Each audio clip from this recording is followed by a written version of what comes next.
seeni kër laa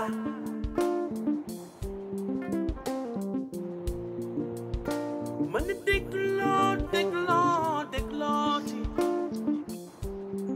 suñu kër FM seeni kër laa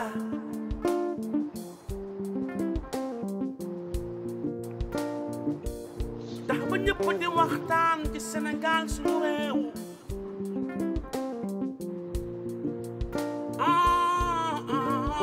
lu jëmale suñu réew kanam loolu mooy lu wóor ñëpp joxe seen xalaat maam lu jëmale suñu réew ba suñu gaal gi moom du mës a suuf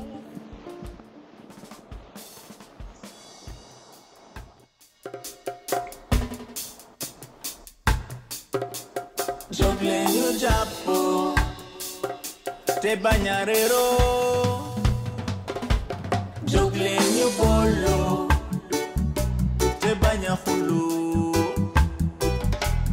jóg leen ñu ànda te bañ a xeboo jóg leen ñu dégg te bañ a xajoo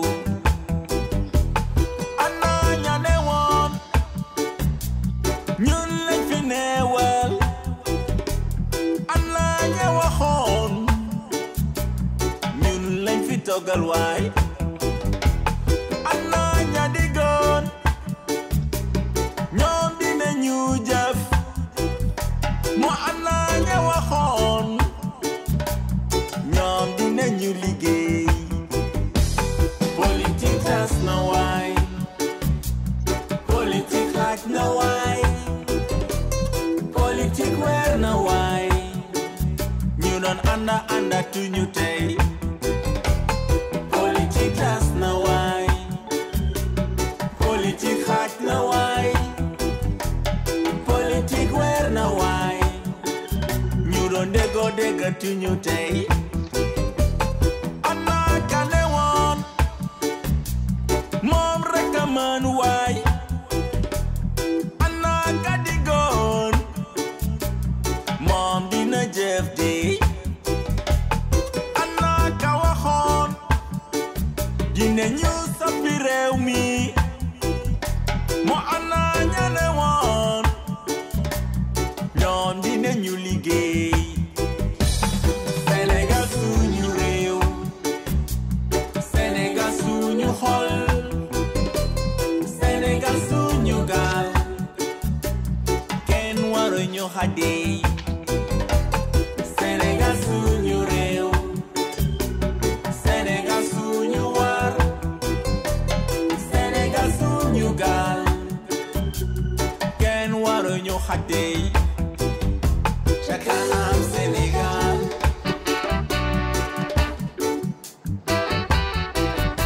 ca kanam Sénégal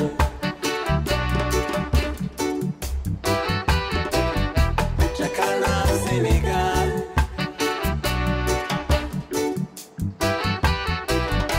ca kanam Sénégal ca kanam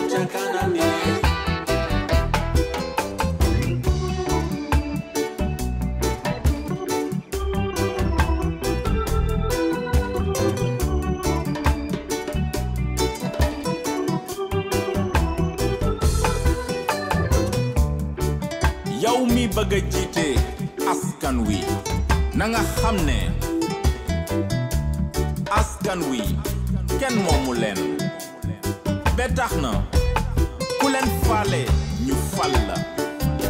te askan wi ñooy fal te ñooy folli assalaamu aleykum wa rahmatullahi taala wa barakatuhu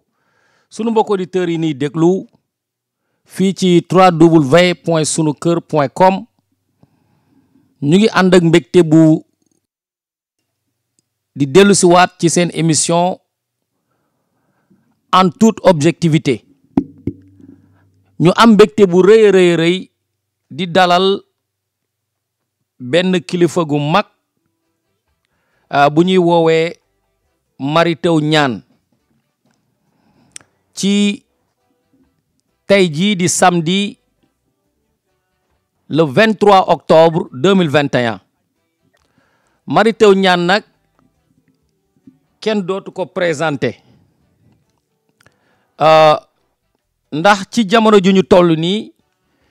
moom mooy PCA Petrosen ginnaaw bu mu occupé fonction wu ministre de l'enseignement supérieur ci gouvernement Macky Sall ginnaaw bi mu gagné élection 2012 yi nekk ministre de l'enseignement supérieur de la recherche et de l'innovation ci fan yi nag dégg ngeen ko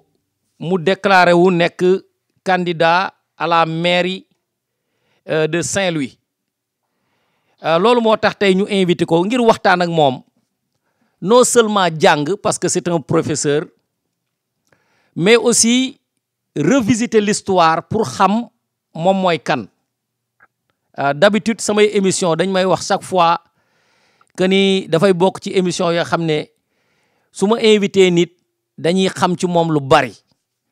moo tax ma bëggoon a jox ko kàddu gi maa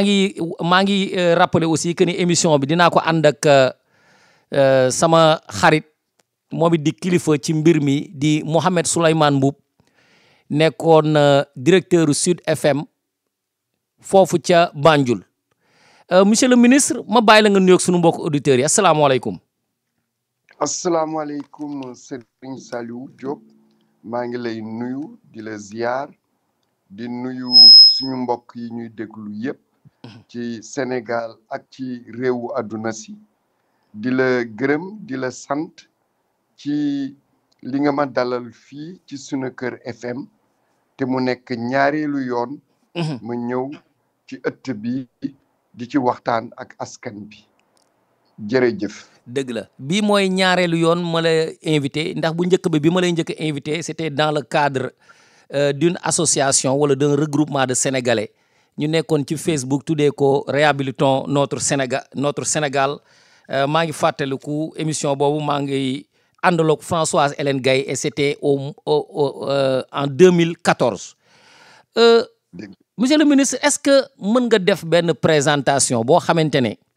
da ngay permettre le Sénégalais bi nga xamante ne xëy na dégg na sa tur waaye xamul yow yaay kan nga defal ko benn présentation boo xam ne dina la mën a localiser géographiquement fi nga jóge mais aussi xam sa parcours yi nga xam ne foofu nga jaar bala ngay occuper fonction yi nga occuper ba tey ñu ràññee la sur le plan politique. jërëjëf Serigne Saliou man maa ngi juddoo Pikine Guy Mbargu sama papa mu ngi gaañu ma am at ak genn wàllu sama yaay ak sama mag ñu dem Dakar Bango fekk fa sama nijaay foofu laa màggee foofu laa dalee alxuraan ba ñu war a dal école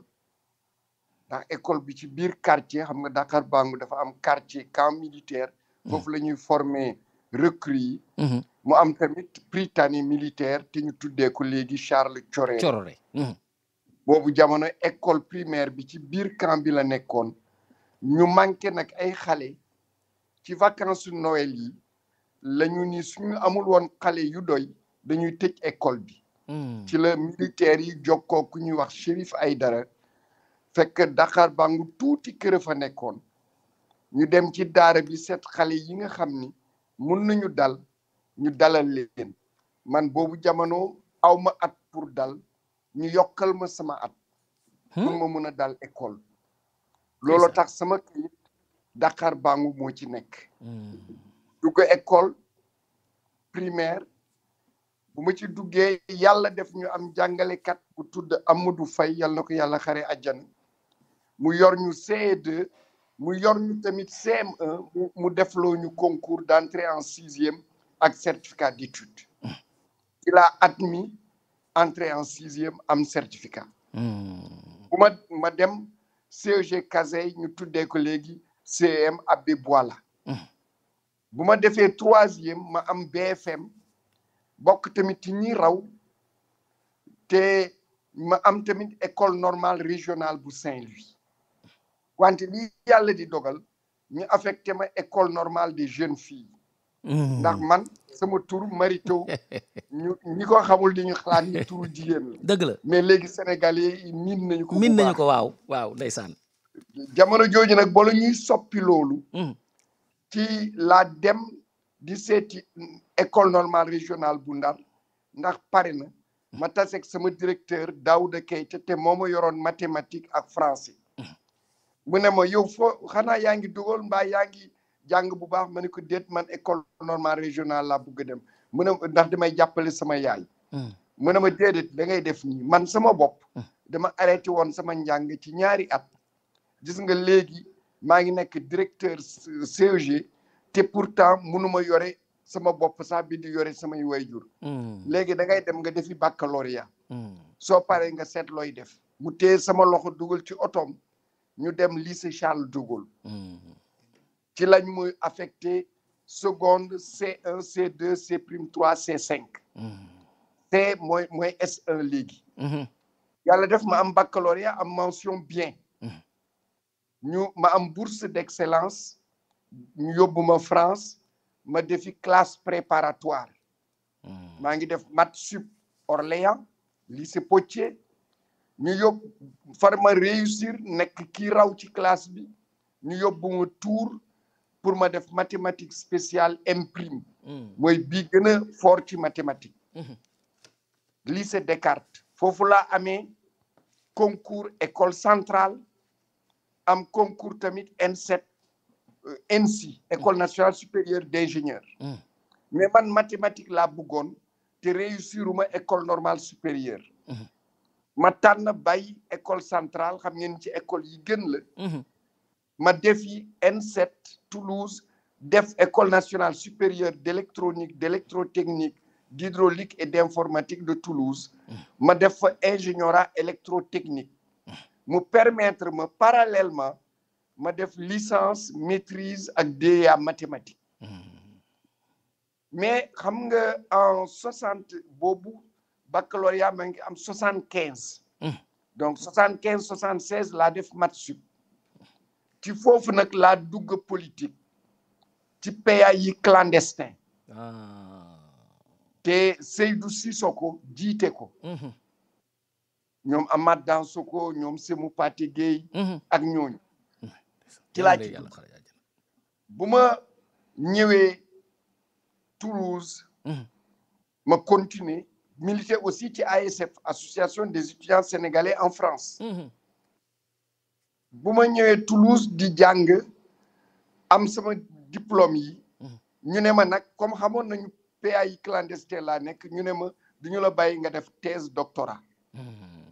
man nag dama tànnoon depuis que li ma gëm mooy africain yi nekk Afrique ñooy développer Afrique ñi nekk diaspora bokk du nañu ci dugal seen loxo mais li ñuy wax les combattants de première ligne mooy ñi nekk en Afrique te suñu jàngee xam-xam bitim réew man de li ma tànnoon mooy ñibbisi Sénégal joxe sama xam-xam te loolu laa tànn ba léegi parce que bu ma ñibbisee aussi am naa yoon dem bitim réew toog fa mais dama ko bañ a def toog Sénégal laa def bu ma ñibbisee nag ci laa dem di nuyu sama ay camarades parce que Maguette Thiam njiit bu mag la woon ci PA yi clandestin Sakhir Thiam tamit bokkoon na ci ma nuyu leen far Sakhir Thiam ni ma man de damay def cours intégration méthode Daniel lay def te awma assistant ndeysaan est-ce que mun nga ko def ma ne ko man méthode Daniel sax laa def mu ne ma mun naa la jox poste assistant fekkee da nga bëgg a toog université def gëstu ak yooyu ma ne ko moo ma gënal sax ndeysaan noonoo tax musuma jëfandikoo sama diplôme ingénieur en électrotechnique ak yooyu donc ma def foofu laa demee UCAD def thèse de 3e cycle ak Sakhir jóge fa yàlla def ma am bourse subvention UNESCO ma dem France def fa thèse de doctorat unique bu ma soutenir université Nice Sophia Antipolis soutenir tamit thèse doctorat université d'état es mathématiques université Cheikh Anta Diop bu Dakar ci loolu ndax bu ma demee France ki ma doon encadré thèse kàngam bu mag la ci mathématique ndax ci jamono jooju moo nekkoon directeur IHP Institut Henri Poincaré élève la woon ci kàngam bu mag encore ci France ñu tuddee que Jacques Louis Lyons kooku nekkoon directeur CNES Centre national d'études spatiales nekkoon directeur INRIA ak yeneen comme moo jàngaloon sama professeur dama ñëw rek sama professeur présenté ma ko Paris kooku ni ma jox naa la bureau fii c'est que fekk ñetti at yi ma nekk France sama bureau mu ngi nekkoon annexe collège de France yàlla may ma nag ma côtoyé ay boroom xam-xam yu mag xam nga collège de France moom ñi ëpp xam-xam foofu la ñu nekk fa la ñuy jàngale fa la ñuy jàngale spécial la ñu fa am côtoyé naa fa ku mel na lërëy boobu temps dafa màggat bi xuuge ndeysaan ku def mécanique des fluides équation dérivée partielle boroom xam-xam bu mag la bon 90 bu ma defee mooy def soutenir sama thèse ci la président Abdou Diouf ubbi université bu Ndar bu ma ko yëgee rek laa bind recteur bi Lamine Ndiaye professeur Lamine Ndiaye ni ko man de décidé naa damay ñëw université Dakar Ndar loolu nag mu indi problème yu bari parce que Dakar comme dañu ma yónnee woon pour ma def sama thèse d'état dellu si ñoom it bëggoon nañu ma toog mais dama dem seeti Souleymane Niang boobu jamono moo doon recteur waaw ma ne ko man de dama bëgg a dem Ndar parce que dama bëgg a jege sama yaay te après bu ma ko waxee loolu rek xam nga xol bi tooy waaw après mu nangu pour ma dem wante ku mel na professeur Libas Diop moom doyen la après nag la nekk doyen chaque fois su ma gisee day ree mu ne ma yow da nga am chance parce que man su ma nekkoon doyen doo fi jóge ma dem parce que li ma yóbbu woon Ndar aussi bëgg Ndar parce que yaakaaroon naa université Ndar ñin dëkk Ndar war nañ ko mën a defar dëgg la ñaareel bi aussi jege sama yaay ñetteel bi aussi xalaatoon naa ni ci jamono jooju li ma mëbatoon defar mooy laboratoire buy defar kàngaam yu tolloog yu ñuy defar adduna si Ndar laa ko mun defe ma ñëw nekk Ndar nekk naa fa professeur titulaire en 96 nekk naa fa directeur UFR bu ma nekkee directeur UFR ci la boobu temps UFR bi mu ngi tuddoon maths appliquées informatique ci laa ko soppi ba mu tudd UFR sciences appliquées ak technologie ndax dama fa dugal ay jàng yu bare yu bees ci biir danaa ci lim rek benn ingénieur électronique et télécommunication maa ko fa ubbi ak yeneen nekk naa fa tamit recteur bu ma ko nekkee ñeenti UFR laa fa fekk ma indi ko ba mu nekk juróom-ñetti UFR surtout def université de développement ndax agronomie aquaculture maa ko fa ubbi tamit UFR santé ubbi UFR sciences de l'éducation ubbi UFR civilisation religion art et communication ubbi tamit UFR institut polytechnique de Saint-Louis ak institut formation ouverte et à distance ak ferme agricole domaine d'innovation et d'initiative économique incubateur ak yeneen macha allah bu ma fa jógee ci la ñu ma nommé ministre enseignement supérieur recherche et innovation foofu aussi liggéey naa fa lu bare xam naa ni peut-être danañ ci dellu si leneen moo di aussi nekk naa membre académie nationale des sciences et techniques du Sénégal nekk naa tamit ku yore ay kuréel yu bare ci àdduna si bi mujj mooy juróom benn weer yu mujj yi parce que France agence nationale de recherche boole na ma ci fukk ak ñaar membre jury international ci projet du futur yi français teg te mu nekk seen projet pour xam-xam yi nga xam ni dina nekk xam-xam yi ñu gën a ràññee fii ak 2030 ci àdduna si. macha allah loolu bokk naa ci. bokk naa tamit comme ci membre conseil d'administration bu centre international bu mathématique pure et appliquée. bokk naa tamit ci man may président du comité consultatif bu Mastercard Foundation ci seen projet bu ñu jagleel xëyu ndaw yi. Young Africa Works. jiite naa ci Union africaine comité technique spécialisé bi dajale ministre yi yor lépp luy jàngale gëstu science technologie ak innovation. jiite naa tamit board bu agence de développement de l'éducation en Afrique. jiite naa tamit board bu partnership for applied science engineering and technology. yàlla def na ni aussi jox nañu ma ay raaya yu bare ndax mun naa wax ni grand officier dans l'ordre du mérite de la République française, mun naa wax ni commandeur dans l'ordre des palmes académiques du Conseil africain et malgache de l'enseignement supérieur, mun naa wax ni chevalier la ci des palmes académiques bu République du Sénégal ak République française, mun naa wax aussi ci raaya bu gën a mag Sénégal muy ordre du Lion, nekk naa ci chevalier ak officier. macha allah mun naa yemale foofu daal. voilà un parcours très riche monsieur le ministre. ma lay féliciter aussi bu baax ci parcours boobu nga xamante ne def nga ko te li tax may doxalee sama émission nii c'est pour permettre aux auditeurs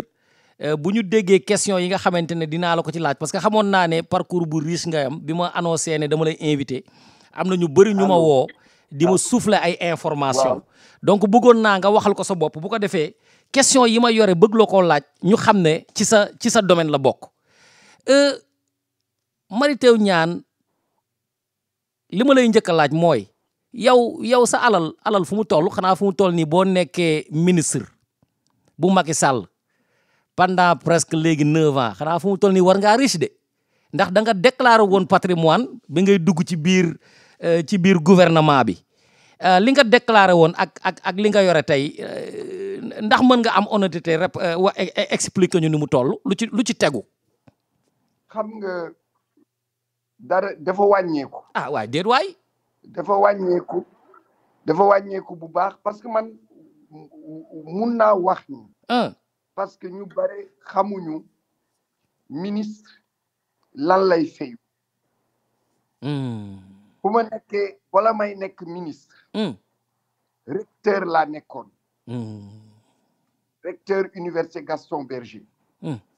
recteur université Gaston Berger maa ngi doon fayeeku 3,300,000 net. waaw. te recteur dañu ne le recteur est nourri blanchi et logé. mooy même ñiy liggéey ci këru recteur université moo leen yor. électricité bi ndox mi ak yëpp université ko yor. bu ma nekkee ministre sama salaire 3,500,000 net la. luyaasu kër gi maa ko yor. ndox ak courant maa ko yor. journaux yi maa ko yor. mais xanaa amoo ay indemnisation comme ni ko député yi di amee. déet am nga salaire u ministre 2,5 millions la. 2 million bi mooy indemnité de logement. te xam nga ministre mënoo loger n'importe où. dëgg la. parce que da nga am fonction de représentation. donc foo munti nekk soo fa waree recevoir ay nit c'est le ministre de la République du Sénégal mooy recevoir. donc fu mu jaar su logement day cher. soo ci génnee loolu nga génnee ci li ngay sa njaboot. nga génnee ci sa ay wayjur nga génnee ci sa ay am di jàmm. nga génnee ci sa sénégalais lambda bi nga génnee ci li ngay politiquer. lan moo ci des. dara desu ci yaag yeneen sénégalais yi sur le 10 du mois jotee. ni ñuy waxee ni dañuy nekk au rouge. ci ngay nekkee au rouge. te ministre dafa am beneen défaut soo nekkee enseignant mun nga dem banque mu lebal parce que xam nañu sa diggante ak retraite ñaata temps mais ministre soo demee banque du la lebal ah boo demee banque ministre kenn du la lebal parce que ministre xam nga contractuel bi moo ko gën a dëgër contrat xam nga suñu la nee yow CDD nga am contrat à durée déterminée dëgg la xam nañu ne contrat bi ñaari at la donc soo demee banque mun na la lebal ci ñaari at yooyu mais ministre contrat bi mun na jeex ci ëllëg sa donc wóorul banque lebal moo tax banque du la lebal moo tax mani ku amul woon alal nga nekk ministre suñu nee da nga riche da nga sàcc waaw parce que nekkul ne scénario boobu la ñu tàmm daal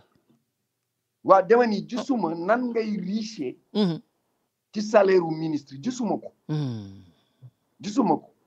ki nga am xam ni amoon na alal nag ñu def ko ministre su fa génnee sûrement alalam dana wàññeeku mais dana dese alal bu bare parce que amoon na ko pourtant en Afrique li ñu tàmm mooy ku ñu élire ministre ci ngay jaare riche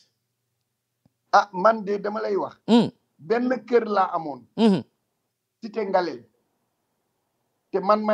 kër gi sax man maa ko soj parce que man maa doon président coopérative d'habitat et de construction de l'université de Saint-Louis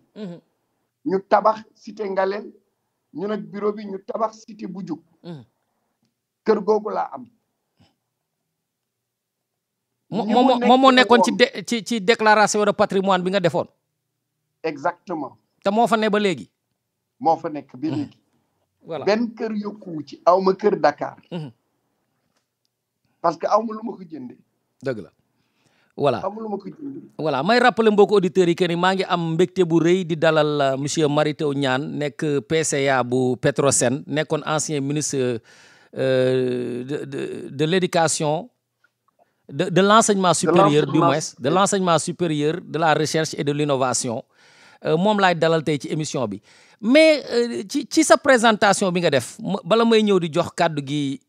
Mouhamed Souleymane Mboup bu fekkee am na question yu mu la bëgg a laaj dalal la moo di su ma xoolee sa parcours da nga nekkoon France di jàngi maanaam def sa premier pas militantisme fi nga xamante ne moom moo di association des étudiants sénégalais en France mais ci foofu nga bokkee ci PA yi naka la ay marxiste léniniste mujjee dem bay ànd ak ay libéral ba tey nga nekk ànd ak ba léegi yaa ngi ànd ak libéral yi même bu fekkee ne le président de la république amoon na ay tànkam foo xam ne tegoon na ko ci bokkoon ngeen fi ngeen jóge daal loolu yow boo doon xool sa bopp ay at ci ginnaaw tey est-ce que di nga def benn critique sa bopp ci le fait que nga jóge ci terrain boobu dem ci beneen terrain beneen idéologie du moins xam nga li ëpp analyse politique yi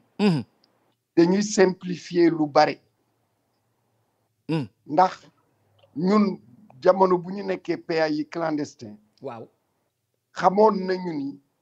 ci suñu réewu Afrique yi mënuñu tabax socialisme pour nga tabax socialisme il faut nga tabax koom-koom bu taxaw pour que séddale mun a am or pour nga tabax koom-koom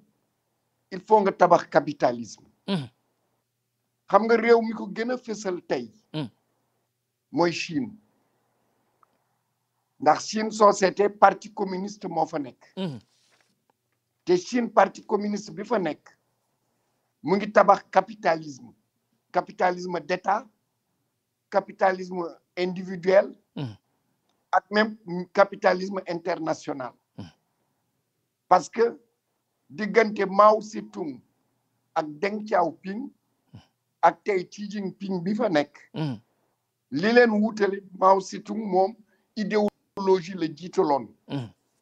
bu Deng ñëwee wane ni bolay idéologie di jiitu na koom-koom am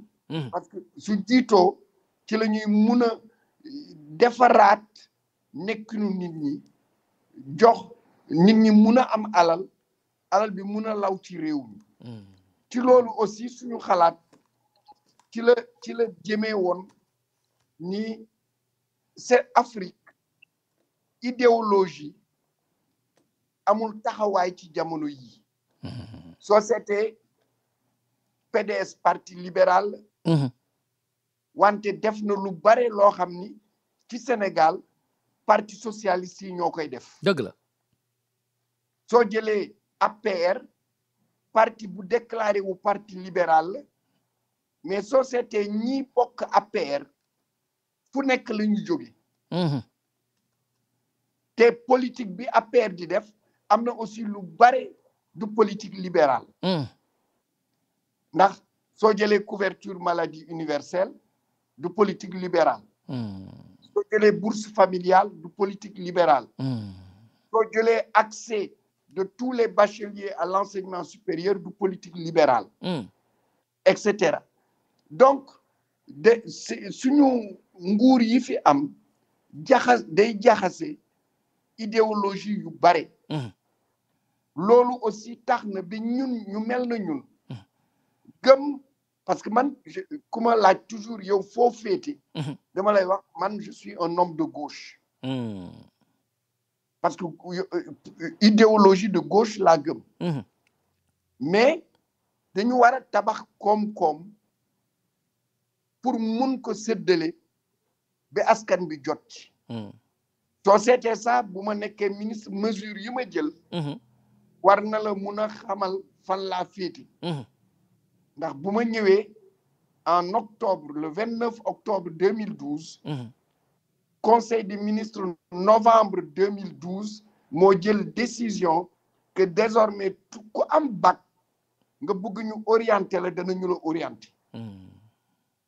kooku man maa ko indi ñaareel bi société bac français rek moo amoon man maa indi bac arabe loolu yëpp yaatal assiette bi ba ku munti am bac nga am sa gëdd ndax bac tubaab bi rek la ñu joxe woon ñetteel bi mooy dañu tàmbali woon ci université yi privatiser master yi muy ñi am alal waaw seen doom mun nañu def master mais ñi amul alal seen doom mënuñu def master professionnel yi loolu taxoon ma yokk droit d'inscription yi jëlee ko 5000 indi ko 25000 pour que master bi quelle que soit situation étudiant bi ñu fayandoo la même chose mu bañ a am ay master ay 700000 il y avait même ay master 3 millions ak yu mel noonu loolu yëpp ngir yemale nit ñi ci biir daara yu koy yi moo tax it aussi ma indi Campusen xam nga Campusen dafa fekkoon ni guerre bi bare ci orientation surtout daara yi nga xam ne nit ñee ko gën a bëgg comme daara yi ñuy médecine waaw médecine ou yenn daara école ingénieur yi ak yu mel noonu Campusen dafa indi ngay doomu Macky Sall ngay doomu Mary Teuw Niane ngay doomu député wala un homme d'affaires lii compté kese mooy notu xale bi mooy compté pour ñu mun la orienter fii wala ñu orienter la feneen loolu yëpp ngir yemale nit ñi ñu am mu am équité ak égalité ak équilibre loolu li ko indi aussi mooy suñu culture de gauche bi ak suñu culture mu bëgg a créer justice sociale looloo ko indi mais en tant que homme politique su fekkee ne ñun suñu réew mi affaire idéologie maanaam ay njambaan la maanaam ay idéologie yoo xam ne du ñu laale ci histoire ñoom la ñuy def ci léegi la ñuy boole ñoom ñëpp jaxasoo ci sunu réew bi même dugal ko ci programme da ngay fekk comme yow li nga def programme la boo xamante ne waruñu koo fekk ci programme libéral est-ce que n'est-ce pas une perte de temps que fu mu toll nii war nañu jàll ci définir yeneen idéologie politique yoo xam ne c'est adapté à nos cultures et nos croyances.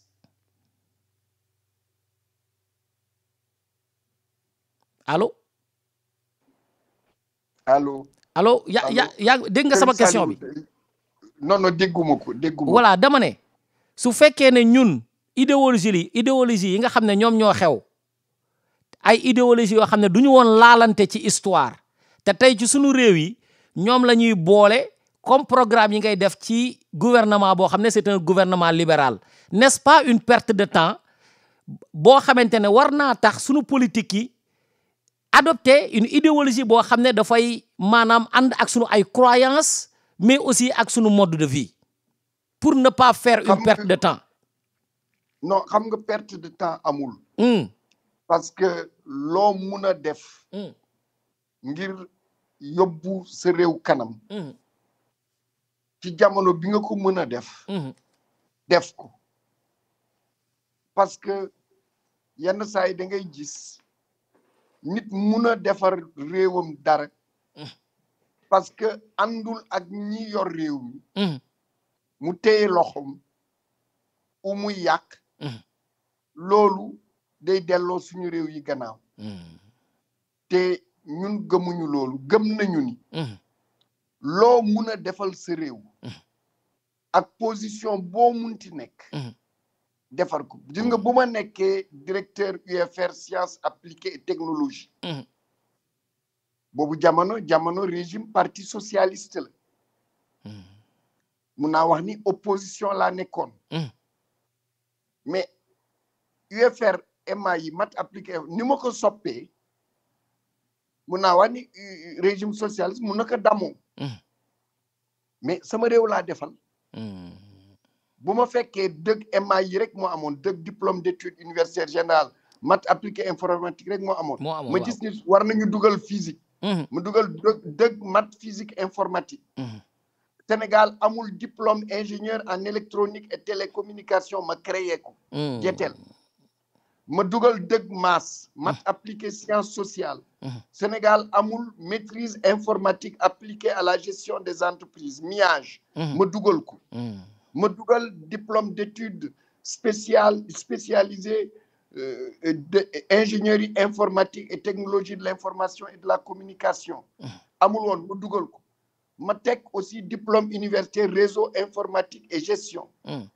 ma teg licence maîtrise maths appliquées informatique et finance. ak yeneen xam nga kooku njëriñu réew mi la. pourtant jamono régime socialiste laa ko def. nit da ngay seet lépp loo mun a def ak jamono boo ko mun def pour jëriñ sa réew nga def ko. maintenant nag su bés ñëwee. nga jël nguur gi. à ce moment-là mun nga teg orientation yi ngay def dana gën a gaaw mais doo wax damay banque sama loxo di xeex di yàq ba jamono bii ma mun a ñëw ci nguur gi pour jël ko déedéet bon nekk ko un patriote. voilà un patriote dafa war a dogu di defar réewam. seet lii njëriñ réewam mujj ci yëngatu. loo munti defar ko. voilà ñun par exemple bu ma nekkee UGB. 90 la ubbi 92 man Ndar laa dëkk foofu laa juddoo foofu laa màggee ni ma leen ko waxee. ma gis ni suñu taxawalee coopérative fexe ba jàngalekat yi liggéeykat yi am kër. dana tax ñu sànc Ndar toog fa ñu bañ a dem feneen. mais bu ma ko defee dama woo bureau bi ñu am bureau ñu góorgóorlu liggéey ba ñu sànc kër yooyu fexe ba ñi nga xam ni seen doole jotul ñu am kër. ñu am kër mais loolu travail social la. dëgg la gëm-gëm moo koy indi mais jamono bi ñu ko doon def jamono parti socialiste la mais dañu ko def pour réew mi et c'est très important nit ñi changer la manière de faire. dañu war a tabax suñu réew. c'est pas parce que régime bi mu ngi fi d'accorduma ak moom du ma def dara pour réew mi dañu war a defar réew mi. ba jamono boo jotee nguur gi nga def. nga def ko voilà monsieur Niane nga nekk ci jamono ji PCA bu Petrosen ndax nit ñi mën nañu xam sa xamanteeg Macky Sall ba mu gagné élection yi rek def la ministre de l'enseignement supérieur kañ nga jugee maanaam PDS ba bokk ci membre fondateur yu APR. man Macky Sall ñu ngi xamante ci parti démocratique sénégalais. ci biir parti bi bu ñuy def ay renouvellement yu mel noonu boobu jamono Macky Sall moo yoroon loolu. muy wër région yi. moom sax xamoon na ma parce que étudiant la woon à l'université Cheikh Anta Diop. donc xamoon na sama tur ci jàngalekat yi. donc ci wër yooyu ci la ñu xamante. ci diggante boobu la ñu moo fal tamit. recteur bu université bu Ndar. xam nga en janvier 2009 la bind benn bataaxal président Ablaye Wade bataaxal boobu dafa am solo trop mais man li may wax dama am éthique su ma bindee kilifa bataaxal moom moo ko moom duma ko publier mukk moom su ko neexee mu publier ko ci bataaxal boobu dama ko doon wax ni élection locale yi di ñëw soo moytuwul PDS ak ñi mu àndal danañu ñàkk dëkk yu mag yi te Ndar gi ma nekk yaakaar naa ni Benno Siggil Sénégal dana ko gagné man li ma lay xel mooy 2012 xam nga sore na de entre 2009 et 2012 2012 bul laaj troisième mandat préparer réew mi boo ñëpp nga organiser élection yi ki ko gagné mu wuutu la te diggante boobu dindil Sénat bi soo ko defee sa loxo ci kaw te Afrique di nga ci nekk koo xam ni royukaay la ku ñu wóolu la te ku ñuy fàttali ko jamono su nekk ci jamono boobu élection yooyu la banque sama loxo ci PDS di jàppale APR ba yàlla def président Macky Sall falu bu mu faloo it semaine bi mu faloo woo na ma ñu waxtaan ci réew mi ñu réew mi tëddee gouvernement am bu njëkk bi bokkuma ci woon Serigne Mbaye Thiam moo doon ministre enseignement supérieur et de la recherche dëgg la gouvernement boobu juróom benni weer la def mu soppiku ci laa dugg remplacer Serigne Mbaye Thiam dem éducation nationale voilà effectivement mais amul woon li ñuy wax consultation man de yëguma consultation aw ma ko woon dama doon jóge Ndar di ñëw Dakar ci yoonu Tiwaawoon bi la ma Abdoul Mbaye woo moo doon premier ministre proposé ma pour ma nekk ci gouvernement bi ministre enseignement supérieur et de la recherche noonu laa duggee ci gouvernement bi bu ma ci duggee it li ma jëkk a def comme li may def fu ma musa am ndombal tànk ni may def mooy liggéey pour plan stratégique ndax loolu président dafa ñu woon nañu def concertation nationale pour l'avenir de l'enseignement supérieur ñu def ko ci lu gaaw ma proposer président nañu def conseil présidentiel sur l'enseignement supérieur mooy bi musa am Sénégal depuis Sénégal moom boppam conseil boobu 14 août 2013 la am président jël li ñuy wax 11 décisions mu ëmb juróom benn fukk ak juróom ñett recommandation mu nekk feuille de route daara yu kawe yi ak gëstu yi diggante 2013 ak 2022 loolu nag ni ñu ko defee tamit mooy juróom benn weer yu nekk ñun dañu doon def évaluation moo tax le 7 avril 2019 bu ma jógee ci gouvernement jamono avant may def passation de service def naa sama rapport d'activité 2012-2019 ni li ñu li ñu fasoo woon pour def ko lan laa ci def lan laa ci deful fan laa ci toll ak yëpp ma jëbbal ko ki ko moom boobu mu ngi woon sax ci surtout ministère bi suñ ko dindiwul loolu aussi c'est pour wane rek ni ñuy liggéeyee yëpp ci lenn rek liggéey sa réew pour man farata la voilà te fu ñu ma munti woo it dama koy wax pour liggéey sama réew dama koy def da nga koy def président woo na ma pour jiite Petrosen conseil d'administration bi pour mooy dafa am lu am solo parce que mooy premier groupe bu gouvernement Sénégal créé parce que groupe mooy société boo xam ne ay société ñoom moo ko constitué du benn société yi fi nekk yëpp benn la Petrosen tey ñetti société la Petrosen Holding SA Petrosen Exploration et Production SA ak Petrosen Trading et Service SA te Petrosen dafa am tamit wàll ci société bu ñuy wax SAR société africaine de raffinage dafa am wàll ci société bu ñuy wax RGS moo toppatoo lu yëpp réseau gazier du Sénégal te dana am tamit yeneen société yu juddu yoo xam ni Petrosen moo leen di ëmb voilà donc liggéey PCA Petrosen bokkul ak liggéey yeneen PCA yi yeneen liggéey da ngay xëy bés bu nekk da ngay xëy liggéey voilà donc ni may def xam naa dinañ ci revenir léegi nii mooy damay jox sama naataango mu di Mohamed Souleymane Mboup mu dalal la am ay question yu mu lay posé Mohamed salaamaaleykum. waaleykum asalaam wa rahmatulah. maa ngi jéggu ci yeex bi ma lay yéex a jox kàddu gi dama bëggoon na def une présentation d'abord bala ma lay jox kàddu gi acca. amul benn problème j'écoutais vraiment avec passion. macha allah. ndaxte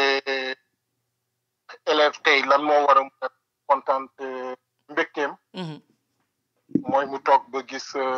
sëriñam di wax. ndeysaan. professeur maa ngi lay nuyu monsieur le ministre maa ngi lay nuyu. professeur Marie Nianto maa ngi lay nuyu. monsieur le ministre maa ngi lay nuyu. allo réseau baa ngi dem. waaw maa ngi lay fay. voilà maa ngi lay fay am mbégte waxtaan ak yow. dama lay rappeler rek ne sa étudiant laa woon bien que nekkuma woon étudiant en mathématiques man maa ngi bokk première promotion université de Saint-Louis langue étrangère appliquée la def Njawar moo nekkoon suma directeur UFR. directeur d'UFR. dëgg la. macha UR lañ koy kontaan naa trop. waaw man sa ndongo la parce que yàgg nañ toog ci jataayu syndicat yi aussi tamit ndax man maa nekkoon président amical lettres sciences humaines bokkoon aussi tam ci coordination des élèves et étudiants de Saint-Louis. absolument bon nag xam naa ne gëj a gisante la rek mais suñ jàkkaarloo woon dinañ xamante. dëgg la. man rafetlu naa trop sa ñëw parce que dama lay suivre depuis longtemps. mais pas plus tard qu'avant-hier maa ngi lay déglu yaa ngi cité étudiants yi nga doon cité ci ñi nga cité. waaw yi nga doon wax ne ci étudiants yi la ñaar ñi maay xarit lañ muy Bokar ak Ngale jiite ñoo jàngandoo. au lycée Demba Diop ñoo amandoo bac ñoo demandoo Saint-Louis. Absolument. donc ñi nga doon lim ñëpp man mun naa toogaat tey certifié na leen wax dëgg yàlla ay kàngam lañ ay nit ñu dëggu lañ ay jàngkat lañ. lawal ci sax te beneen étudiant mu ngi foofu tamit Los Angeles xam naa mu ngi déglu muy Cheikh Sarr. dëgg la. donc professeur ñun dañ la yàgg tiitaroo maa ngi fàttaliku première année université mit nga woon soo waxee étudiant mathématique yi buñ ñëwee resto ak fuñ munti nekk di wax buñ demee infirmerie fuñ munti toog di wax ñu ngay kii rek Mariñaan tëw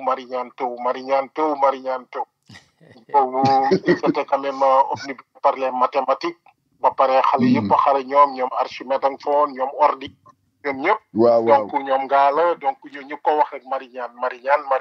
bien que Galaay moo nekkoon directeur UR bi mais je crois que amoon nga fa côte depuis boobu léegi nag ñu ñëw ci la vie active man première fois bi ma la njëkkee dégg nga nekk ministre dama tiit. Très franchement dama tiit keroog ñu ne ma Mariñaan teew am suma benn xarit Papis ne ma mais yow yaa ngi fàttaliku Mariñaan ma ne ko si maa ngi koy fàttaliku mu ne ma moom lañ nommé ministre moom la Macky Sall nommé mel. ma ne ko ay ne ma leen yàq nañ intellectuel bi pour man noonu laa ko gisee woon. mais quand même c'est tout à fait logique que nit ci domaine bu mu munti nekk suñ ko ooyee aussi tamit pour mu ñëwaat ci beneen domaine surtout lu jëm ci yore état mu ñëw ci excellé nga ci te wax dëgg yàlla excellé nga ci. macha allah macha allah. ba tey man may apprécier aussi tamit ce courage. parce que bi ngay njëkk a ñëw ci politique yow yaa fi njëkk a wax lu ñu bëri waxul. man dama foog ne Sénégal est-ce que am na ba léegi je me pose la question donc je mets ça entre guillemets parce que suñ demee ba fi jamono yi ñu toll man récemment laa tukki woon Afrique mais ku ma laaj suma xarit yi nekk ay Mbuur ak yeneen dëkk yi mais lan ngeen di xaar échéance électorale yoo xam ne li ci des ma tutul 6 mois ñu naan ma président de la République la ñuy déglu mais man leen écouter mais yéen président de la République ngeen di déglu pour ci échéance yi ngeen di dem moom moo war a fal kii dem mais donc ñun peuple bi xam ne ñun ñoo leen war a dem défendre seen idée mais ñooñu ñoo ñuy fal wala nekk ci exécutif bi ñoo ñuy fal donc wax dëgg yàlla dama am lu ma metti ma dégg la barki démb nga wax ne kenn du toog Ndakaaru di ma tànnal di ñu tànnal suñ maire Saint-Louis. dëgg la.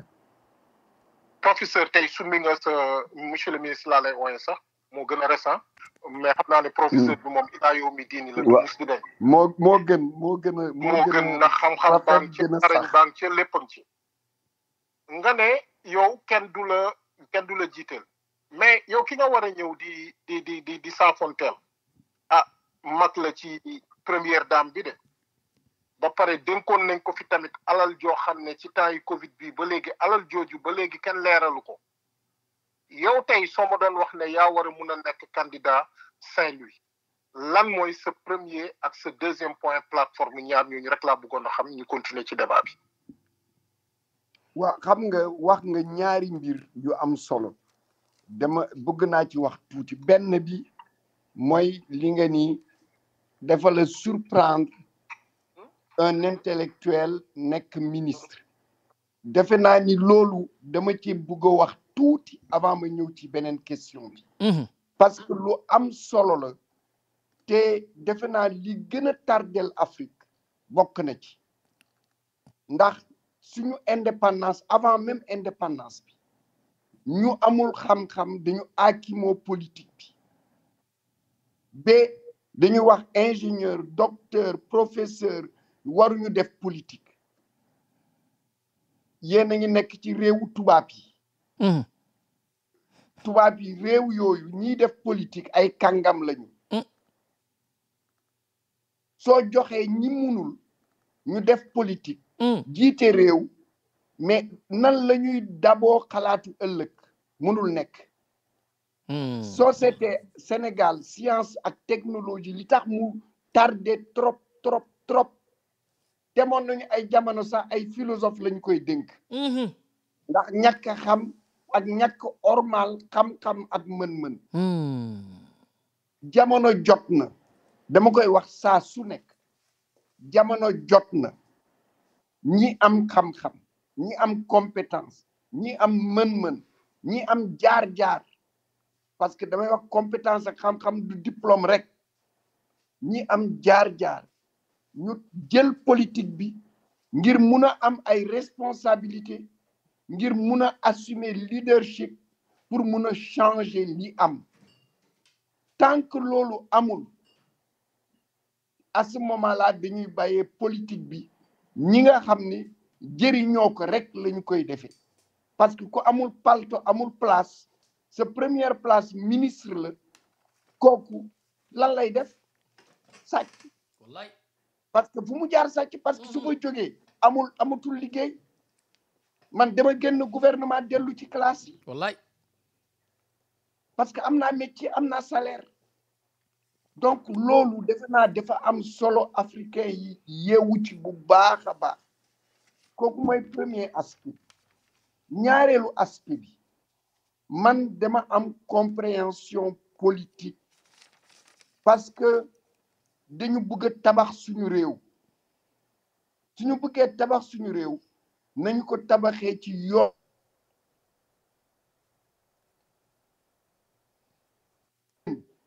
te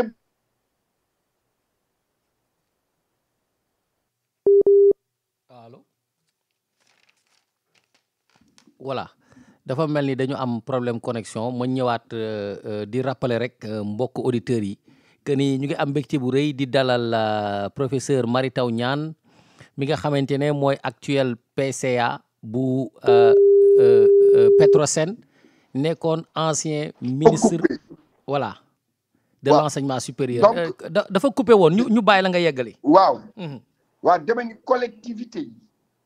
base la parce que Sénégal dafa créer acte 3 de la décentralisation donc développement bi ci base bi la war a tàmbale te pour mu tàmbale ci base bi ñu koy jiite base bee leen war a tànn dañu aadawoo jamono élection bu ñëw ay kuréel taxaw fële ci Ndakaaru muy kuréelu majorité bi muy Benno Bokk Yaakaar te président jiite ko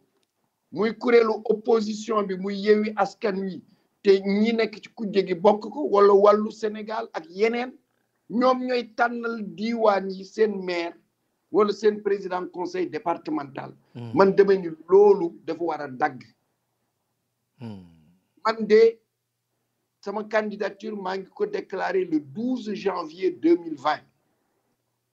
yoon boobu laa nekk ba léegi keroog li ma wax c'était juste pour déggal li ma war a def te li may def laajuma Benno ñu introniser ma laajuma APR ñu introniser ma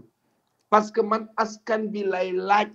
ndax bëgg nañu Mary Teuw Niane ne ak ñu mu àndal Mary Teuw Niane nekk maire ñu mu àndal nekk conseil municipal ñun loolu ñu askan bi la ñuy waxanteel moo tax xaaruma décision fu mu munti jóge te gis naa ni ñi ci nguur geeg ñi ci kujje gi yëpp nag ñoo ci yem ku nekk yaa ngi jonkan di wax ni yaa ngi xaar candidature à l'investiture da nga candidat à l'investiture yaa ngi xaar décision bu jógee Ndakaaru pour mu tabb la wala bañ la tabb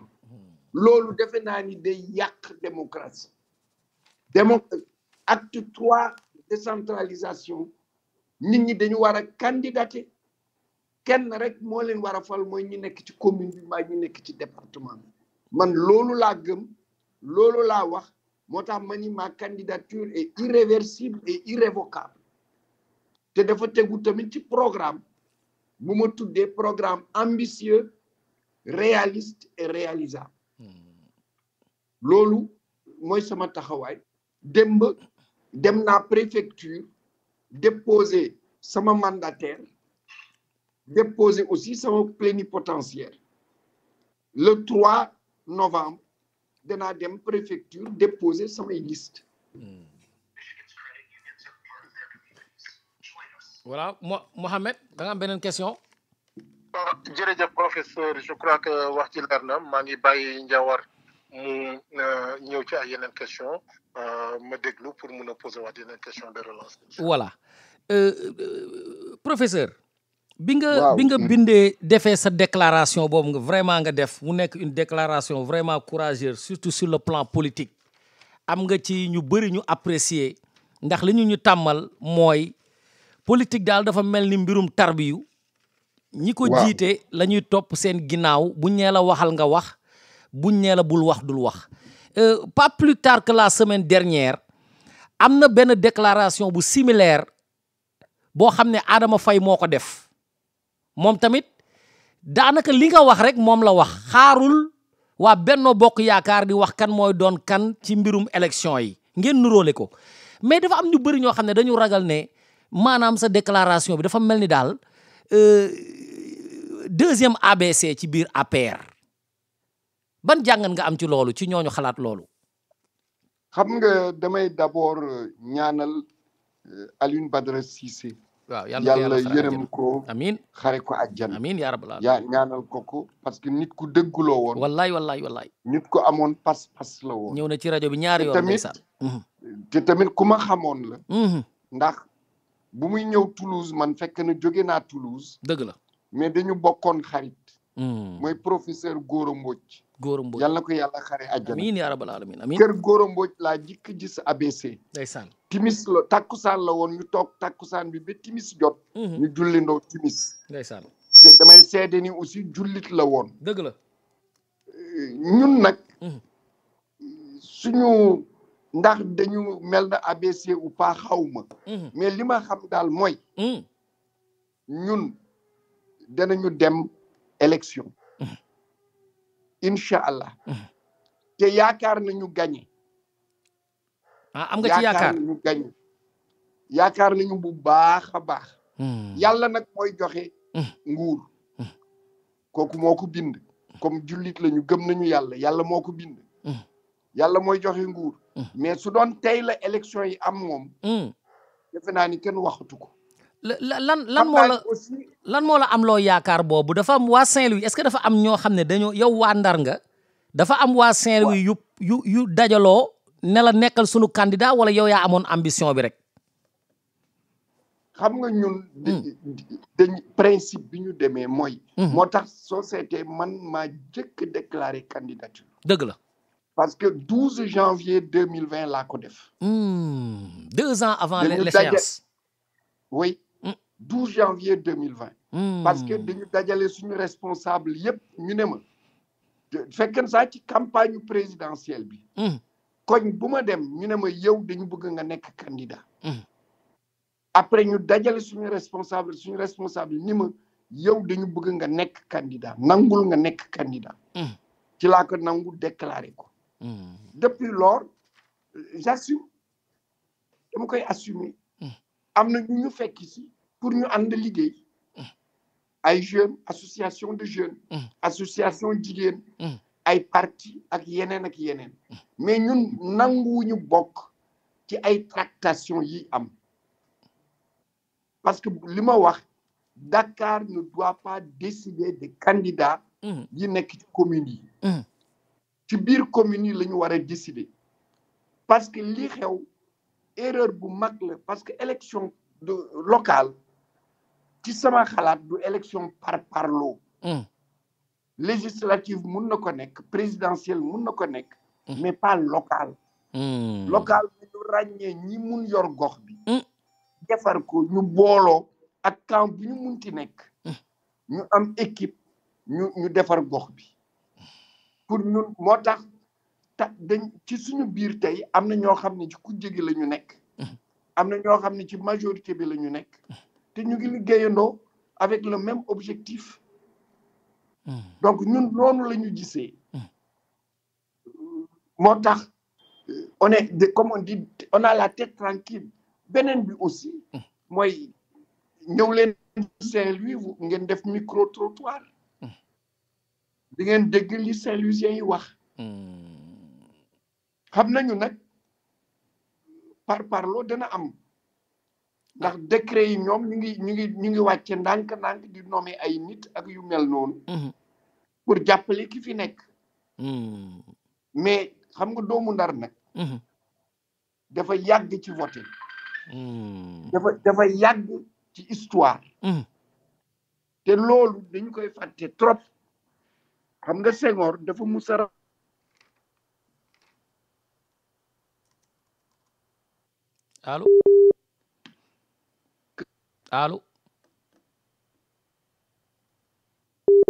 allo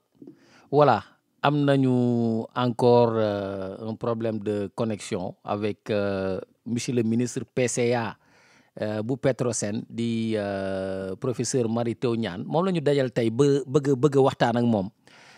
ci vision boo xam ne am na ko ci réew mi rawatina ci commune Ndar bi nga xamante ne moom la bëgg ñu voilà dellu si na waaw ñu bàyyi la nga yeggali nga ne am na ay décret yu génn waaw je disais que dañuy fàtte ni Saint-Louis waaw lors de la révolution de 1789 ay doomu Ndar ñoo bind ce que Senghor a souvent appelé le cahier des doléances aux états généraux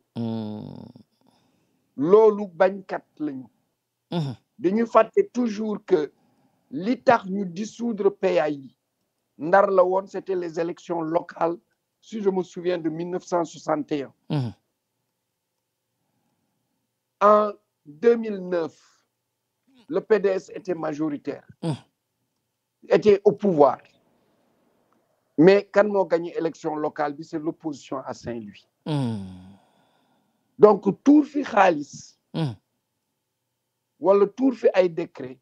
du tax a gagné. Du tax a gagné. Nekk ci xolu doomu Ndar yi moo ëpp solo. Te yaakaar naa doomu Ndar yi sopp nañu comme man ni ma leen soppee. Voilà. Man dama am benn jàngat bi ma déggee sa déclaration bi ba nga ne maanaam amul benn ndigal boo xam ne day jóge Dakar di influencer maanaam di wax kan moo war a nekk maire man li ma jàpp man mooy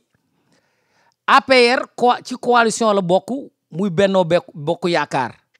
te xëy na Benno Bokk Yaakaar la ñuy seet pour que ñoom ñu tànn kan moo war a jiite. Est-ce que yow loolu mooy li nga xam ne moom nga déclaré wala li ñeneen ñi xalaat ne maanaam Macky Sall nga yaakaar ne moom mooy dicté kan moo war a doon candidat fenn. xam nga man dama yombal mbir mi. dama ni. demandé wu ma investiture Benno Bokk Yaakaar. dëgg la. demandé wu ma investiture APR. donc xaaruma ci kenn investiture. Voilà. Parce que sama investiture. askanu Ndar laa koy laaj. ndeysaan. mooy suñu ma votelee ma gagné maire xam naa ne askanu Ndar investir nañu ma. su ma gagnéwul aussi dama démocrate la xam naa ni à ce moment là askanu Ndar investirul ma. dëgg la. mais duma laaj ku nekk Ndakaaru. pourquoi. maire Ndar Ndakaaru du ko décider. dëgg la voilà. Très clair question bi nga xamante ne aussi tey jii da nga doon teg benn commission des femmes en vue des élections locales du 23 janvier 2022 ñu visiter sa page Facebook vraiment gis mu nekk mbooloo mu takku ta bari mbooloo mu takku am ci ñoo xamante ne sax dañoo jóge ci yeneen parti politique maanaam yore ay bureau département par exemple bu mel ni parti de la vérité et du développement ak ñeneen mbooloo yoo xamante ne dañuy soutenir sa candidature boo dajalee jigéen ñu mel noonu te ñu xam jigéen li muy joué ci politique gu Sénégal ban sentiment ngay am. am mbégte. parce que tey. weekend tey bi. ak dimanche ëllëg lay àggale teg. instrument yi ñuy jàppale ci campagne électorale bi. ñun ku mu ñu xam ni dañu rigoureux dañu méthodique. duñu tâtonner li ñuy organisation bi ñu teg. organisation la bu ñu mun a may ñu gagner fekk amul tâtonnement parce que defuñu politique politicienne. gis nga le mois de septembre la tàmbali teg ay commission. damay wax teg naa commission politique. teg naa commission jeunesse. teg naa commission Agit Pro. teg naa tey commission des femmes. ëllëg danaa teg commission sécurité et logistique. danaa teg commission communicateur traditionnel. danaa teg aussi ëllëg ci ngoon commission jeunesse féminine ak commission sport loisir art et culture. jigéen ñi tey ni ñu ñëwee. jóge ci juróomi communes yi muy Ndar quartier Ndar yëpp ñëw nañu. muy commune Gandon commune Fass commune Ndiébène Gandiol ak commune Paal ba kër gi fees del ba ñenn ñi malheureusement mujj sax ñibbi. wane na effervescence bi am Ndar ak diwaanu Ndar. par rapport ak sunu candidature. te loolu mbégte la parce que wane na ni Ndar bañkat lañu. kenn du leen dëkkaati. parce que musuñu am un maire à Saint-Louis. bu ñeme taxaw diggu Ndar ni su leen neexee su leen naqadee danaa def lii. musu fi am. on n'a jamais eu un maire bu toj ay jàkk. musuñu am maire boo xam ni diggante Bango ak Ngalel kër yi fa nekkoon da koy def hôpital ak infrastructure publique mu ñëw toj ko après mu séddale ko ay ñoñam am na yoo xam ni tey c'est un maire boo xam ni suuf si yëpp presque séddale na ko moom ak ñoñam donc loolu musuñu ko am tey soo demee place Faidherbe mu tuddee ko Baye Ndar ce qui est encore une erreur parce que xamul Ndar parce que baya teen jigéen la ci kanamu marché teen jigéen mu jël place Faidherbe tuddee ko Baye Ndar mais tey c'est le béton qui est là-bas xam nga le béton nag su dee en France c'était les quartiers populaires on mettait du béton et nit ñi xeex nañ ko ba indi ay gazon yi en fin de compte or place Faidherbe c'est une place où il y avait le gazon il nous ramène 30 ans 40 ans en arrière avec des infrastructures je peux dire staliniennes et banlieusardes en pleine ville de Saint-Louis donc yooyu yëpp dafa indi benn frustration bu mag ci Saint-Louisiens yi ak Saint-Louisiens xam nga Saint-Louisien dafa gëm boppam dëgg la bëggul ku ko déggaate bëggul ku ko manquer de respect or tey c'est ce qui parcourt les Saint-Louisiens et les Saint-Louisiens ont le sentiment que cette arrogance-là il faut y mettre un terme et nous en tout cas nous nous battons pour y mettre un terme voilà mais professeur par contre am na ñu bëri ñoo xamante ne fu mu toll nii dañoo toog di seetaan parce que dañu yaakaar ne yow da nga nekk en mission pour ratisser large ñëpp ñoo xam ne dañoo frustré te nekkoon ci APR wala ci Benno Bokk Yaakaar nga mën leen regrouper pour que à la fin nga delluwaat ci ki nga xamante ne sa xarit la woon démb ngeen ànd liggéey mooy Macky Sall lan mooy sa diggante ak Macky Sall ci jamono ji ñu toll nii. xam nga ñi wax loolu. ou bien. nee na ñu réeréewuloo ak Macky Sall.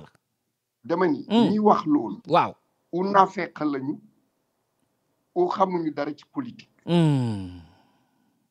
su am na ñoo xam ni mun naa wax ni naafeq lañu. ndax su fekkee ni. dama nekkoon en mission commandée. Macky Sall bon dana comme on dit répartir décret yi. dana jox décret ki fa nekk. jàppale ko ci ay nitam. jox décret ci man. pour jàppale ma ci samay nit. dama lay jox benn exemple rek. acca bu ma génnee ci gouvernement bi. directeur CROUS bi fi nekk. te mu nekk ci kaw Mansour Faye. waaw képp ku mu munoon dàq. te mu xam ni kii man lay jàppale dàq na la. ah oui. waaw. xam nga kooku ngaralewul tànk. dëgg la. su ngarale woon tànk ñu ne bon kat ñaar ñi nañu peut-être kii day kii. ku ñu ger ba mu jóge ci man. ci ëllëg si ñu jox ko décret. defe naa ni loolu du ngarale ba léegi. donc man de loolu laa gis. loolu nga gis ci réalité politique bi. diggante nit ak nit man awma problème ak président Macky Sall. parce que c'est lui qui m'a nommé PCA. dama koy rendre compte. ci liggéey bi mu ma sant. moom it yi mu ma cay jox instruction aussi daf ma cay jox instruction ma def liggéey bi. côté boobu aw ma ci problème. ndax man moom liggéey boo ma jox danaa ci def li ma mën su fekkee ni gis naa ni mënuma liggéey bi aussi dama koy delloo. mais ci biir parti politique bi nag lu ma mënul. biir parti bi yàgg na dajewuñu. suñu secrétariat exécutif national léegi mu mot at. defe naa ni sori wu ko de. dajewuñu. donc yaakaaruloo ñu daje dàq la ginnaaw boo déclaré sa candidature te nanguloo dellu ginnaaw ci li parti bi nar a décider ki ñuy supporter en tant que candidat ca Saint-Louis ragaluloo loolu ñu dàq la ci parti bi. det man li ma wax sama gëm-gëm la. xam nga j'ai dit c'est mon intime conviction sama gëm-gëm la soo amee gëm-gëm nag nga wax ko nga jëf ko da ngay assumer aussi lu ci topp dëgg la donc aw ma benn voilà problème ci loolu voilà donc monsieur le ministre xam naa waxtu yu ñu wax amoon sax maanaam romb nañ ko lu bari donc damay yemale waxtaan foofu waaye dama yore ñaari question rek yu ma la bëgg laaj nga may ma ko d'accord benn bi mooy bi ngay introduire da nga ne yow dañu la yokkal sa at pour que nga mën a dugg école est-ce que nit ñi mën nañu xam ñaata nga yokk say at bala ngay dugg école benn at la ñu ma yokkal benn at la pour anticiper sa dugg école waaw xale bu turbulent laa woon bu sama mag bu jigéen bu di dal école moom ma magee woon 4 ans man dama tàmbali woon wax rek ñu ne ma àndal ak moom ngeen dem jànge alxuraan ma ànd ak moom ma ñëw boobu jamono Serigne Samba Sow yàlla na ko yàlla yërëm amiin amiin mu jox sama mag alluwa jox ma alluwa man ci yàlla def ma mun a jàng donc bu ñu ñëwee ci daara bi di seet ñi mun a jàngi boobu jamono man 2 at laa amoon ñu yokkal ma benn at pour ma mun a dal école voilà noonu laa duggee école voilà beneen question bi mooy yow mathématique la ñu la xamee daanaka génie nga ci macha allah man soo dalee ku mel ni man science politique laa jàng te gëm naa ne science la mathématique tamit science bu am njariñ la mais mathématique naka lañ ko mën a appliquer ñun suñu vie bi ñuy dund au Sénégal mathématique lan la mën a jëriñ nit ci àdduna bi daal loolu des fois dama koy xalaat mais du ma ko gis mais yow professeur bi lan la mathématique mën a jëriñ nit xam nga lu baree bare lu dul jàngale te déedéet lu baree bare la sax parce que surtout man mathématique bi may def waaw bi may def dama lay nattal rek tuuti ay njëriñ acca xam nga tey soo seetee sa télévision waaw su timis jotee u takkusaan ñu ne la ëllëg climat bi nii lay doxee waaw yooyu tax ñu natt climat bi ba ni la waxtu sàngam dana taw day taw waaw mathématique moo nekk ci gannaaw wala dana tàng léegi sax dem nañu ba mën a wax climat fukki fan ak juróom yi di ñëw waaw dëgg la am na sax ñu tàmbali di xalaat joxe climat 2 weer 3 weer ba at mi nar a ñëw la ilaha illallah kooku mathématique la mathématique wane na sax lu tax mu jafe erreur yi mun a nekk parce que dañuy wax ni équation yi yor climat waaw équation instable lañu dañuy dem li ñuy wax kaw day gaaw a soppeeku as lu tuuti lu ci changé mun na changé su diir bi continuer changé lu yaatu mathématique xam nga société américain yi ci guerre du Golfe waaw bu ñu buggee attaquer irakien yi waaw am na jamono dañu dowal seen roplaan yi ci kaw territoire irakien bi xam nga lu ñu doon wut radar yi irakien yi ñu xam nan la ñuy émettre ba natt seen positionnement yooyu mathématique moo koy joxe fusée yi ñuy yónnee pour tas radar yooyu waaw li leen di won yoon bi mathématique la tamit ndeysaan gis nga satellite yi nekk ci asamaan si tax ñuy jokkoo ni ñuy jokkoo satellite yooyu liy tàllil seen énergie am na yoo xam ni pile nucléaire la mais am na yoo xam ni solaire la solaire yi dañuy am panneau yu rëy sooy déployer panneau fu mu jaar mu am vibration yëngatu yooyu nag lii tax ñu dag kooku automatique la te automatique mathématique moo ko indi macha allah soo seet Covid-19 bi Covid-19 bi ni muy lawee ci nit ñi pour ñu natt nan lay doxee su tàmbalee ñëw variant bi suñu xamee su wàllee kenn ñaata la kooku di mun a wàll pour mun a xam nan lay doxee modélisation yooyu mathématique la gis nga soo suñuy def wut pétrole wala wut gaz wala wut or ci biir suuf wala wut yeneen xeetu minerai ci suuf waaw xam nga dañuy provoquer lu mel na tremblement de terre waaw mooy def benn sismique onde yooyu ni ñu koy interpréter mathématique la ndeysaan soo jëlee tey scanner yi ay mathématique ñoo nekk ci biir macha allah IRM yi mathématique moo nekk ci biir suñu téléphone portable yi suñuy def crypté xam nga WhatsApp day wax WhatsApp crypté nañ ko gars yi mun nga yónnee message téléphoné parce que kenn du ko mun a dugg pour jël ko waaw cryptage boobu mathématique la bare na loo xam ni soo jëlee sous-marin yi ni ñuy doxee ci biir géej bi forme bi ñu war a am pour loolu mathématique moo koy calculer soo seetee oto yu bees yi donte chinois yee ko def donte japonais yee ko def donte américain ak français yee ko def macha allah soo seetee ñoo xaw a niroo forme parce que modélisation bi yëpp mathématique moo koy def ba tax du ñu niroo moo koy def forme yi dañuy niroo yenn saa yi rek ñu boole ci tuuti esthétique dëgg la pour wuutale bii ak bee dëgg la tey yenn médicament yi ni ñu koy jëlee pour mu dugg ci biir yaram waaw mu àgg fi mu war a àgg dosage bi waaw modélisation dosage bi waaw ak forme bi mu war a jël ak yi ko war a composé pour mu àgg fi mu war a àgg li ci ëpp modélisation bi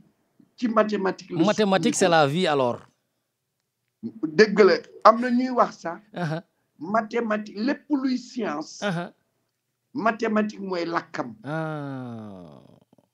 ndeysaan macha allah professeur moo tax c'est très important ñu jàngal xale yi mathématique dëgg la surtout nag ñu xam ne mathématique du xayma rek waaw mathématique xel la ndeysaan xalaat la ak gëstu ak situation bu ñu la jox nga mun ko poser mun a jëfandikoo jumtuwaay yi war ngir nga trouver solution jërëjëf professeur moo tax mathématicien mun na dem ci lu nekk dëgg la kay dëgg la jërëjëf professeur Mary Teuw Niane vraiment temps bi dépassé nañ ko waaye doyluñu kontaan naa ci loon bëggoon naa wax ci lu bari xam naa da ñuy promettre beneen yoon nga dellu si incha allah parce que bëggoon naa wax ci vraiment réussite aux examens qui s'érodent et une inadaptation des formations au marché du travail bëggoon naa wax aussi ci établissement surchargé yi bëggoon naa wax ci décrochage universitaire yi nit ñi ni ñuy bàyyee dem ba ci yàgg ñu abandonné ak encadrement insuffisant bi nga xam ne moo am ci enseignement supérieur bëggoon naa wax même ci inégalité bi am malgré les réformes et les plans d'urgence bëggoon naa wax aussi ci ni nga xam ne l'enseignement supérieur dafa nekk en quête d'un nouveau souffle ndax gis nañu liggéey bi nga ci def waaye yi nga yeggalewul am na dafa mel ni daal ñu ngi xaw a dellu ginnaaw yooyu yëpp bëggoon naa ko bëggoon naa wax tamit ci chômage des jeunes perçus comme une bombe à retardement bëggoon naa wax ci le niveau très bas des étudiants te loolu boo ko xoolee dafa am paradoxe ak niveau élevé de chômeurs intellectuels yu ñu am ay diplôme ba pare mais doon ay chômeurs au Sénégal yooyu yëpp bëggoon naa ko wax mais malheureusement xaju fi donc dama lay bàyyi lan mooy doon sa dernier kaddu ci ñi nga xamante ne ñoo la sopp am na ku ma yónni sax ne ma naka la man Saint-Louisien laa naka la ñu mën a def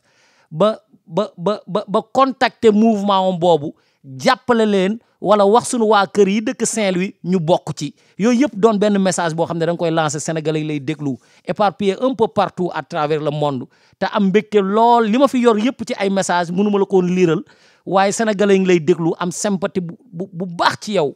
ma jox la kàddu gu mujj gi tey ci émission bi. d'abord ni la jërëjëf yow ak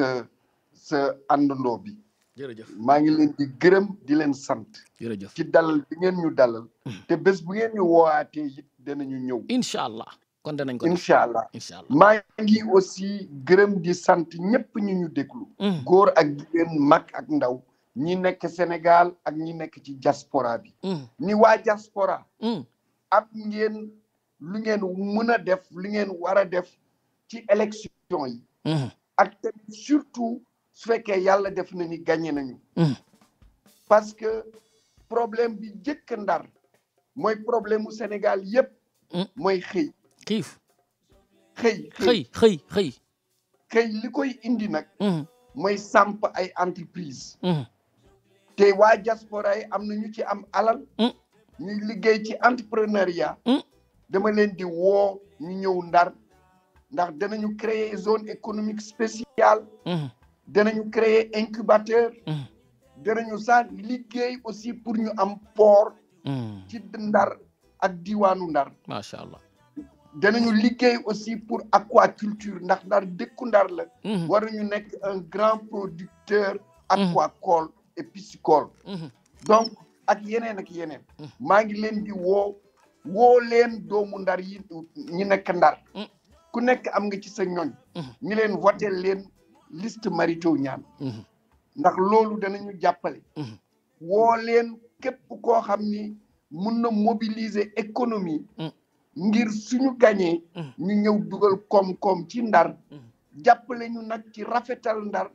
jàppale ñu ci cet bi jàppale ñu ci wérgu yaram bi jàppale ñu ci école bi jàppale ñu aussi parce que bëgg naa Ndar nekk la première ville du Sénégal libérée de l'analphabétisme. Machallah. Ça, je le mets mon drapeau. Parce que nous développer avec des analphabètes.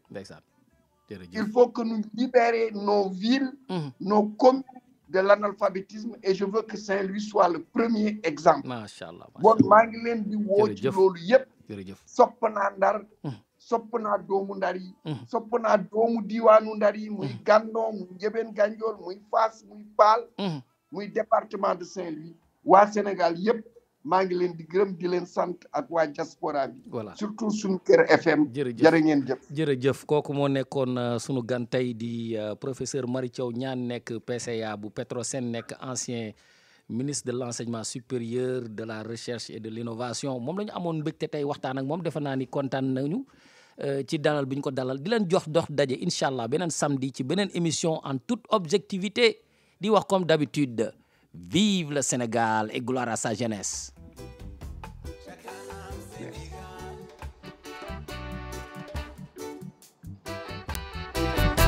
Jakanam Sénégal.